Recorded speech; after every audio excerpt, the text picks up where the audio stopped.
ओम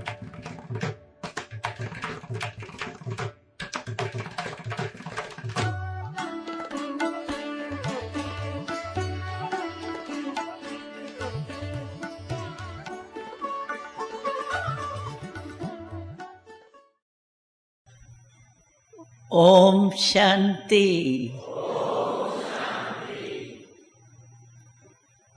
अभी देखो सभी अपने निजी घर में पहुंच गए। सेवा के लिए हम भिन्न भिन्न स्थान पर बाबा के श्रीमत पर गए हैं, लेकिन हम सबकी परमानेंट एड्रेस क्या है? मधुबन। कोई भी गांव में कोई पैदा होता है, फिर भले कहाँ भी चला जाता है, शहर में पैदा हो, गांव में पैदा हो, तो वो अपने जन्मभूमि को नहीं छोड़ता, भूलता है कभी। परिचय देगा तो भी कहेगा असली इस गांव का हूँ और अभी यहाँ रहता हूँ। तो हमारी परमानेंट एड्रेस है ब्राह्मणों की मधुबन निवासी। तो अपने घर में पहुंच गए हैं रिफ्रेश होने के लिए, क्योंकि सेवा स्थान पर तो ज़्यादा रहना पड़ता है ना, और अपने घर में आराम करने के लिए दिल का आराम, शरीर का भी मिलता है, लेकिन वैसे तो हमारा दिल की रिफ्रेशमेंट है। उसके लिए हम मधुबन में आते हैं तो कितनी खुशी होती है, बहुत खुशी होती है ना।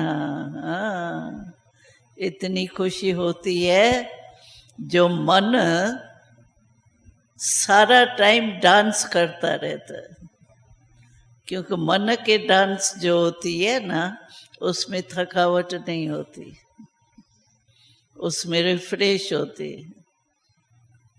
तो आज भी बाबा ने क्या कहा? होली हंस है हम। तो आज भी बाबा ने हम होली हंस को क्या कहा? सदा लहराते भी रहो ज्ञान सागर में और उड़ते भी रहो।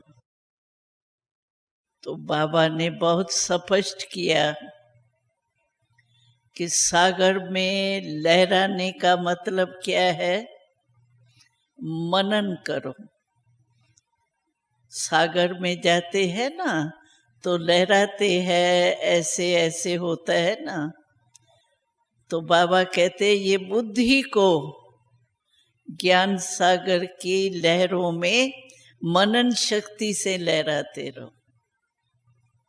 मनन करो, जो मुरली सुनी उसको बार बार रिपीट करो। रिपीट करो माना ऐसे नहीं, ऐसे ही बिना अर्थ के रिपीट नहीं करो, लेकिन अर्थ सहित उसको रिपीट करो और उसके ऊपर मनन करो। इसको बाबा कहते ज्ञान सागर में लहराते रहो। और सचमुच देखा जाए, नहीं तो अगर बाबा की लहरों में नहीं लहराए तो फिर वेस्ट थॉट्स चलते हैं, और वेस्ट थॉट्स चलते हैं तो बाबा तो भूल ही जाता है। फिर मेहनत करनी पड़ती है वेस्ट को बेस्ट करने के लिए। इसीलिए बाबा ने होमवर्क दे दिया। तो आज सारा दिन क्या करेंगे? कोई भी काम करो, होली हंस बन के ज्ञान सागर की लहरें यानी ज्ञान की बातों में मनन करो, माना लहरों में लहराते रहना। और डबल लाइट है तो क्या होगा? लाइट चीज कहाँ जाती है? ऊपर ही जाती है ना, उड़ती है ना।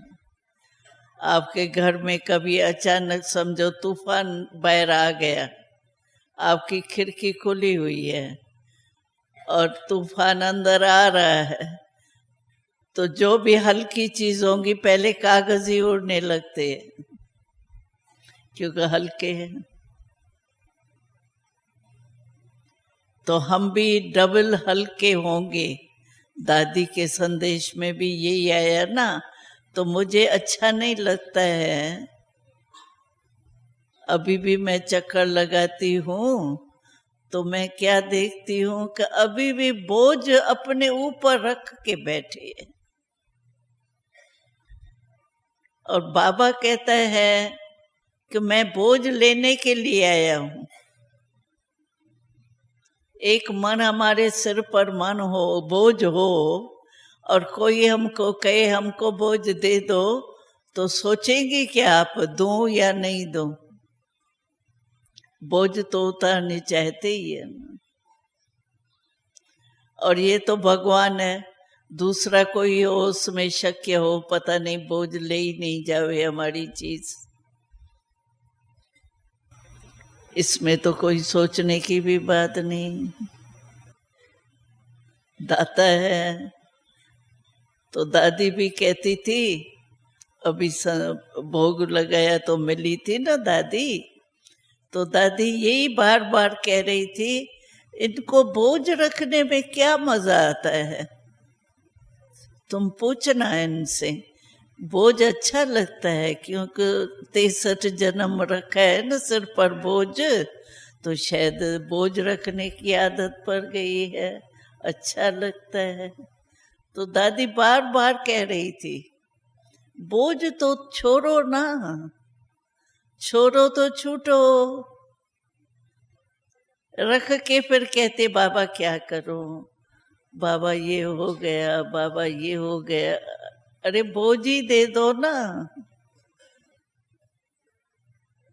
तो हमको यहाँ जो थोड़े से दिन मिले हैं ना मधुबन के, इसमें और कोई बात का बंधन नहीं है, यज्ञ सेवा का है बस। और कोई जिम्मेवारी नहीं, बच्चे जा रहे हैं स्कूल में, खाना बनाना है, दफ्तर में जाना है, 8 बजे जाना है, बज गया, यहाँ कोई ऐसी बात नहीं है। प्यार से अपने क्लास के टाइम आते हैं, वो तो हमारा भोजन है। मन का भोजन क्या है, यही ज्ञान। और मन को भोजन नहीं खिलाएंगे तो क्या होगा, कमजोर होगा ना। जैसे तन को तो देखो हम 3-4 बारी भोजन खिलाते, और मन को भोजन खिलाने का टाइम है ये। सारा दिन वो खुश रहेगा मन, वेस्ट थॉट्स नहीं चलेंगे, युद्ध नहीं करनी पड़ेगी, कोई बात आ गई युद्ध करो, नहीं नहीं नहीं नहीं व्यर्थ संकल्प नहीं करने या नहीं करने, ये भी युद्ध है ना। तो बाबा हम सबको क्या चाहता है देखने, क्योंकि बाबा आएगा तो पहला ग्रुप आपका है, तो बाबा रिजल्ट क्या देखेगा, होमवर्क किया किया है, जिसने किया है पूरा प्रैक्टिकल में वो हाथ उठाओ, और सक्सेस है, होमवर्क में सक्सेस है। ಹೋಮ್ವರ್ಕ್ ಮಾಡಿರೋರೆಲ್ಲ ಕೈ ಎತ್ತಿ ಅಂತಿದ್ದಾರೆ ದಾದಿ. ಬಾಬಾ ಹೇಳಿದಾರಲ್ಲ 6 ತಿಂಗಳು ಕೊಟ್ಟಿದ್ರಲ್ಲ 500 ರೂಪಾಯಿದು 8 ಸಾರಿ ಮಾಡೋದು. ಥೋಡೆ ಸ್ವಲ್ಪ ಜನ ಎನ್ನ ಮಾಡಿರೋದು, ಇನ್ನು ಎಲ್ಲರೂ ಮಾಡಿದ್ದೀರಾ ಇಲ್ವಾ 8 ಸಾರಿ ಅಭ್ಯಾಸ? ಕೈ ಎತ್ತಿ ಇವಾಗ ಸರಿಯಾಗಿ ಎಲ್ರು. थोड़े है। तो बाबा क्या कहेगा, पहला ग्रुप। तो अभी भी 3-4 दिन है ना, उसमें इतना करो जो बाबा को कहा हमने कोटा पूरी कर दी। ಬಾಬಾ ಬರೋಷ್ಟ್ರೊಳಗೆ ಮಧುಬಂದಲ್ಲಿ ಇದ್ದೀರಾ, ನಿಮ್ ಕೋಟ ಪೂರ್ಣ ಮಾಡ್ಬಿಡಿ, ಚೆನ್ನಾಗಿ ಬಾಬುವ್ರಿಗೆ ಗೊತ್ತಾಗ್ಲಿ, ಮಾಡಿಲ್ಲ ಅಂತ ಅನ್ನಿಸ್ಕೊಳ್ಬಾರ್ದು, ಮೊದಲನೇ ಗುಂಪಿನವರು ನೀವು ಅಂತ ಹೇಳ್ತಿದ್ದಾರೆ ದಾದಿ. क्योंकि पहला नंबर मिला है आपको मिलने का, ये भी तो पहला नंबर, सब में फिर पहला नंबर आ जाएंगे। होमवर्क करेंगे ना, किया है और करके हाथ उठाएंगे तो सब में पहला नंबर। ಹೋಮ್ವರ್ಕ್ ಮಾಡಿ ಕೈ ಎತ್ತಿದ್ರೆ 1ನೇ ನಂಬರ್ ಅಲ್ಲಿ ಬಂದ್ರೆ ಎಲ್ಲದರಲ್ಲೂ ಮೊದಲನೇ ನಂಬರ್ ಬಂದ್ಬಿಡ್ತೀರಿ. तो पहला नंबर आना है, या जो भी मिले ठीक है, परमात्मा के तो बन गए। हाँ, ಏನ್ ऐसे ಅನ್ಸುತ್ತೆ? तो नहीं। ಮೊದಲನೇ ನಂಬರ್ ಅಲ್ಲಿ ಬರ್ಬೇಕು ಅಥವಾ ಯಾವ್ದಾದ್ರೂ ಪರವಾಗಿಲ್ಲ ಪರಮಾತ್ಮನ ಮಕ್ಕಳಂತೂ ಆಗ್ಬಿಟ್ಟಿದೀವಿ ಅನ್ಸುತ್ತಾ? नहीं ना, यहाँ से कम उठाए थे पहले यहाँ। ಈ ಮುಂದ್ಗಡೆ ನಯೇ ಲೋಗ್ ಬಹುತ್ ಆಯೆ ಹೈ ದಾದಾ, हाँ? ನಯೇ ಲೋಗ್ ಬಹುತ್ ಆಯೆ ಹೈ. अच्छा, नए लोग आए। पहले बारी आने वाले हाथ उठाओ। ಮೊದಲನೇ ಸಾರಿ ಬಂದಿರೋರು ಕೈ ಎತ್ತಿ. अच्छा अच्छा, ठीक है, नीचे। अच्छा, तो सभी अभी ये जो दिन मिले हैं ना, इसमें कोशिश करो, अटेंशन रखो, अपने ऊपर अटेंशन रखो कि मेरा एक सेकंड भी व्यर्थ नहीं जाए। ಇಲ್ಲಿ ತಮ್ಗೇನ್ ಸಮಯ ಸಿಕ್ಕಿದೆ, ಇದು ಸುವರ್ಣ ಸಮಯ. ಇದರಲ್ಲಿ 1 ಸೆಕೆಂಡು ಕೂಡ ನಂದು ವ್ಯರ್ಥ ಆಗ್ಬಾರ್ದು ಅನ್ನೋ ರೀತಿಯಲ್ಲಿ ಗಮನ ಹರಿಸಿ. क्योंकि अभी कोई जिम्मेवारी नहीं। अच्छा, यज्ञ सेवा कर रहे हो, सब्जी काट रहे हो, वो रोटी पका रहे हो, या कोई भी सेवा कर रहे हो, तो यज्ञ सेवा यही सोचो, यज्ञ सेवा कितना पुण्य मेरा जमा हो रहा है, तो व्यर्थ संकल्प नहीं चलेगी। ಇಲ್ಲೇನು ಯಾರಿಗೂ ಜವಾಬ್ದಾರಿ ಇಲ್ಲ. ಯಜ್ಞ ಸೇವೆ ಮಾಡ್ತಾ ಇದ್ದೀರಿ. ನೀವು ಯಾವುದೇ ಸೇವೆ ಮಾಡಿ, ಅಡಿಗೆದೋ, ತರಕಾರಿನೋ, ಚಪಾತಿನೋ, ಯಾವ ಸೇವೆ ನಿಮ್ಗೆ ಸಿಕ್ಕಿದೆಯೋ ಅದೆಲ್ಲ ಮಾಡ್ತಾ ಇದ್ರು ಕೂಡ ಬಾಬೋರ್ ಯಜ್ಞ ಸೇವೆ ಇದು. ಪುಣ್ಯ ಜಮಾ ಆಗ್ತಾ ಇದೆ. पुण्य की पूंजी इकट्ठी हो रही है। कोई को कोई रुपया देता है ना, पैसा देता है, देवे तो एक भी छोड़ेगा क्या, कहेगा सारा ही दे दो। तो बाबा का पुण्य इकट्ठा हो रहा है, पुण्य की पूंजी तो साथ में जाएंगी और तो सब यहाँ रह जाएंगे। ನಿಮ್ಗೆಲ್ಲ ಯಜ್ಞ ಸೇವೆ ಮಾಡ್ತಾ ಇದ್ದೀರಾ, ಪುಣ್ಯದ ಫಲ ಶೇಖರಣೆ ಆಗ್ತಾ ಇದೆ. ಇದನ್ನ ಯಾರು ಬಿಟ್ಕೊಡ್ಬೇಡಿ. ಯಾರು ಹಣ ಕೊಟ್ರೆ ಯಾರು ಬಿಡ್ತಾರ? ಅಂದ್ರೆ ಈ ಪುಣ್ಯದ ಫಲ ಇವಾಗ ಸಿಕ್ಕಿರೋ ಅವಕಾಶ ಯಜ್ಞ ಸೇವೆದು. तो क्यों आए हो मधुबन में? पुण्य की पूंजी इकट्ठा करने के लिए। ये 21 जन्म तक चलेंगी। ಮಧುಬನಿಗೆ ಬಂದಿರೋದೇನೆ ಪುಣ್ಯದ ಫಲವನ್ನ ಶೇಖರಣೆ ಮಾಡ್ಕೊಳ್ಳೋದಿಕ್ಕೆ. 21 ಜನ್ಮದವರೆಗೆ ನಮ್ ಜೊತೆಲಿ ಬರುತ್ತೆ. तो ध्यान रखना, अटेंशन रखेंगी हो जाएगा, क्योंकि यहाँ वायुमंडल का भी मदद है। बाबा की कर्म भूमि है ना, ब्रह्मा बाबा की, तो बाबा के कर्म, श्रेष्ठ कर्म जो किया है ना, उसका भी वाइब्रेशन है, वायुमंडल है, तो यहाँ सहज कर सकते। ಗಮನ ಕೊಡಿ, ಇದು ಬಾಬುವರ ಕರ್ಮಭೂಮಿ, ಆ ವೈಬ್ರೇಷನ್ ತುಂಬಿದೆ. ಅದನ್ನ ನೀವು ಸಹಜವಾಗಿ ಏನು ಉಳಿದಿರೋ ಹೋಮ್ವರ್ಕ್ ಅನ್ನ ಮಾಡ್ಬಿಡ್ಬೋದು. ಗಮನ ಹರಿಸಿ ಅಷ್ಟೇನೆ. तो करेंगे ना, ಮಾಡ್ತೀರಲ್ವಾ? ಕೈ ಎತ್ತಿ. हाँ। ಮಾಡ್ತೀವಿ ಅನ್ನೋರು ಕೈ ಎತ್ತಿದ್ದಾರೆ. करेंगे करेंगे। अच्छा भाई, आप रिजल्ट देखती रहना। हाँ, फिर किसको भी कुछ हो जावे तो इशारा दे देना, नहीं पुण्य जमा करना है, या जितना करने चाहो उतना कर सकते हो। क्योंकि बाबा ने क्या कहा, कदम में पदम। एक कदम अगर आपने उठाया तो एक पदम की कमाई। इतना खुली दिल से बाबा पुण्य आपका जमा करेंगे। ಇಲ್ಲಿ ನಿಮ್ಗೆ ಒಂದು ಹೆಜ್ಜೆ ಮುಂದಿಟ್ರೆ ಅಪರಿಮಿತ ಭಾಗ್ಯ, ಅದರ ಫಲ ನಿಮ್ಗೆ ಪುಣ್ಯದ ಫಲ ಸಿಗುತ್ತೆ ಅಂತ ಅವಕಾಶ ಬಾಬಾ ಕೊಟ್ಟಿದ್ದಾರೆ. तो रिजल्ट सुनाना अपने दादियों को। तो हमने कितना जमा, एक कदम में पदम, तो कितने पदम एक दिन में हो जाएंगे। इसलिए रिजल्ट सुनाना, कितने पदम जमा किए। ಒಂದೊಂದು ಹೆಜ್ಜೆಯಲ್ಲೇ ಅಪರಿಮಿತ ಅಥವಾ 1000 ಪಟ್ಟು ಫಲ ಸಿಗುತ್ತೆ ಅಂದ್ರೆ ಎಷ್ಟು ಹೆಜ್ಜೆ, ಎಷ್ಟು ಕರ್ಮ ಮಾಡಿದಿರಿ, ಎಷ್ಟು ಪುಣ್ಯದ ಫಲ ಮಾಡ್ಕೊಂಡಿದ್ದೀರಿ ಶೇಖರಣೆ ಅನ್ನೋದನ್ನ ನಿಮ್ಮ ನಿಮಿತ್ತ ಸೋದರಿಯರು ತಿಳಿಸ್ಕೊಡಿ. यहाँ तो माया नहीं आती ना, यहाँ आके किसके पास माया आई? माया का प्यार है ना। ಇಲ್ಲಿ ಬಂದ್ಮೇಲೆ ಮಾಯೆ ಯಾರಿಗಾರು ಬಂತ ಅಂತ ಕೇಳ್ತಾರೆ ದಾದಿ. आई किसके पास माया? क्योंकि बहुत प्यार किया है ना माया को 63 जन्म। ಏಕೆಂದ್ರೆ 63 ಜನ್ಮ ನೀವು ಮಾಯೆಗೆ ಪ್ರೀತಿ ಮಾಡಿದ್ದೀರಾ, ಮಾಯೇನು ನಿಮ್ಮನ್ನ ಪ್ರೀತಿ ಮಾಡಿದೆ, ಅಂದ ಇಲ್ಲಿ ಬಂದ್ಮೇಲೆ ಬಂತ ಹೇಳಿ ಅಂತ ಕೇಳ್ತಿದ್ದಾರೆ.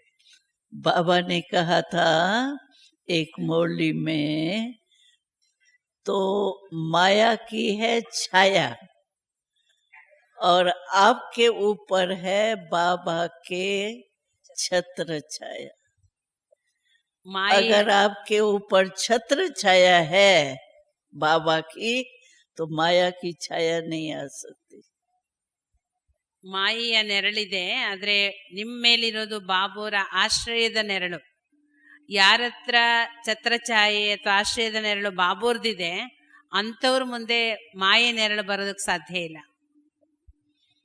छत्र छाया है, उड़ तो नहीं जाती हवा में, नहीं, छत्र छाया कायम रहती है। हाँ, छत्र छाया है तो फिर बेफिक्र बादशाह। ಬಾಬುವರ ಛತ್ರಛಾಯೆ ಇದ್ರೆ ನೀವು ನಿಶ್ಚಿಂತ ಚಕ್ರವರ್ತಿಗಳು. ये नहीं छोड़ना, देखना माया ऐसी चतुर है, पीछे पीछे से उड़ा देंगी, छोड़ना नहीं। ಈ ಛತ್ರಛಾಯೆ ಬಿಡಬೇಡಿ, ಬಿಟ್ರೆ ಮಾಯೆ ಬಹಳ ಚತುರತೆ, ಅದನ್ನ ನಿಮ್ಮನ್ನ ಹಿಂದಿನಿಂದನೇ ಹಾರಿಸ್ಬಿಡ್ತದೆ, ಅದಕ್ಕೆ ಬಹಳ ಎಚ್ಚರವಾಗಿರಿ. अच्छा, ओम शांति। देखो कर्नाटक को कितना प्यार है बाबा का, प्यार है ना। देखो दादी जान की ऊपर से खास आई है, किसी के लिए खास नहीं आती है क्लास कराने, लेकिन कर्नाटक वालों के लिए खास दादी ऊपर से आके मिल भी गई और क्लास भी करे, मुरली भी सुनाई, तो रिटर्न तो देना पड़ेगा ना। हाँ?